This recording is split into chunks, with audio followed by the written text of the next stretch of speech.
Bonjour à toutes et à tous, merci d'être là pour ce journal dont je vous propose de découvrir le sommaire.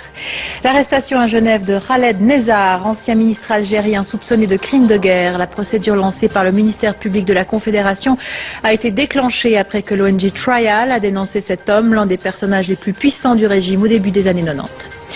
La nouvelle est tombée hier soir. Khaled Nezzar, ancien général et ex-ministre de la Défense algérienne, a été arrêté à Genève. Cela s'est passé jeudi soir. Depuis, l'homme a été remis en liberté. Les soupçons sont graves puisqu'il est suspecté de crimes de guerre. C'est l'ONG Trial qui l'a dénoncé, déclenchant l'ouverture d'une instruction par le ministère public de la Confédération. Les détails avec Joël Boissard. Sur ces images prises à la volée hier soir, Khaled Nezzar, entouré de ses avocats, il vient tout juste de sortir du poste de police du boulevard Karl Vogt à Genève, après avoir été entendu plusieurs heures par le ministère public de la Confédération. L'homme est suspecté de crimes de guerre et c'est l'association Trial qui l'a dénoncé. Ici, le but est de lutter contre l'impunité des auteurs de violations graves des droits humains. Monsieur Nezzar a été aperçu à Genève en début de semaine. Très rapidement, mon organisation a été informée. En un temps relativement court, une plainte pénale a pu être adressée à Berne, au ministère public de la Confédération, qui assez rapidement, assez professionnellement, a pris les choses en main et a décidé d'interpeller Monsieur Nezzar jeudi dans la journée. Il a été interrogé jusqu'à vendredi soir et ensuite remis en liberté, en ayant offert la garantie qu'il allait se représenter aux actes de procédure à venir. Khaled Nezzar est un ancien général et ministre de la Défense. Les crimes qui lui sont reprochés se seraient déroulés durant la guerre civile en Algérie entre 1992 et 1999. En 2001, une plainte avait été déposée alors qu'il était en France. Interrogé sur la question pendant une conférence, il refusait d'entrer en matière. Je suis pas au courant, c'est votre affaire. L'intervention ne m'intéresse pas. Ce matin, le ministère public a confirmé l'interpellation et aussi la remise en liberté. Il souligne que l'instruction se poursuit. De son côté, Khaled Nezzar est entièrement libre de ses mouvements. Une enquête pour suspicion de crimes de guerre a été ouverte par le ministère public de la Confédération.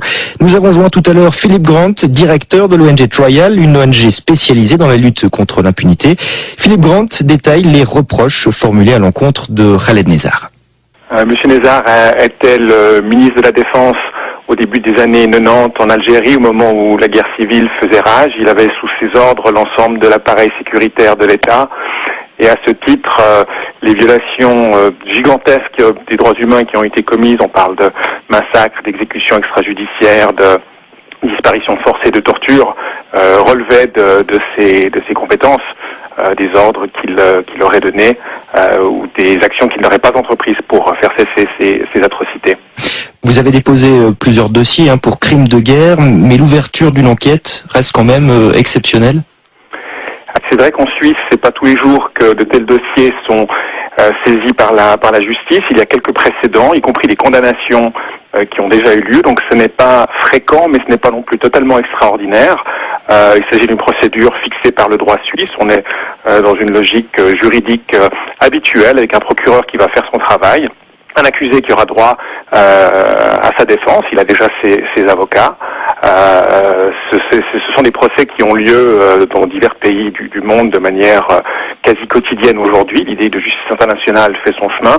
La Suisse, heureusement, a décidé aussi d'accorder à cette affaire le sérieux qu'elle mérite. Nous sommes assez convaincus que des affaires de ce genre peuvent insuffler en Algérie même une volonté et un besoin de justice que les autorités sur place répriment encore.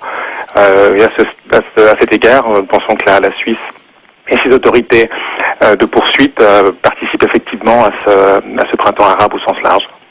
Monsieur Nezzar a été entendu et relâché sur la base de promesses de se présenter durant la procédure. Est-ce qu'il y a, selon vous, un risque de fuite ? Selon nous, le risque de fuite est assez évident.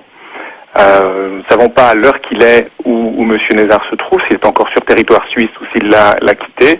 La suite de la procédure démontrera s'il est un homme de parole ou pas. Nous aurions, en ce qui nous concerne, plutôt préféré une décision de mise en détention qui aurait assuré sa présence pour la suite de la procédure, qui, elle, je le souligne, continue. Même si M. Nezzar s'en va, la procédure ne s'arrêtera pas là. Et que risque l'ancien général et ex-ministre de la Défense algérienne en cas de condamnation ? Alors, théoriquement, alors il risque un procès pour crime de guerre et en cas de condamnation, une condamnation certainement à une peine extrêmement lourde, cas échéant la perpétuité. Joint il y a quelques minutes, Philippe Grant, directeur de l'ONG Trial, une ONG spécialisée dans la lutte contre l'impunité.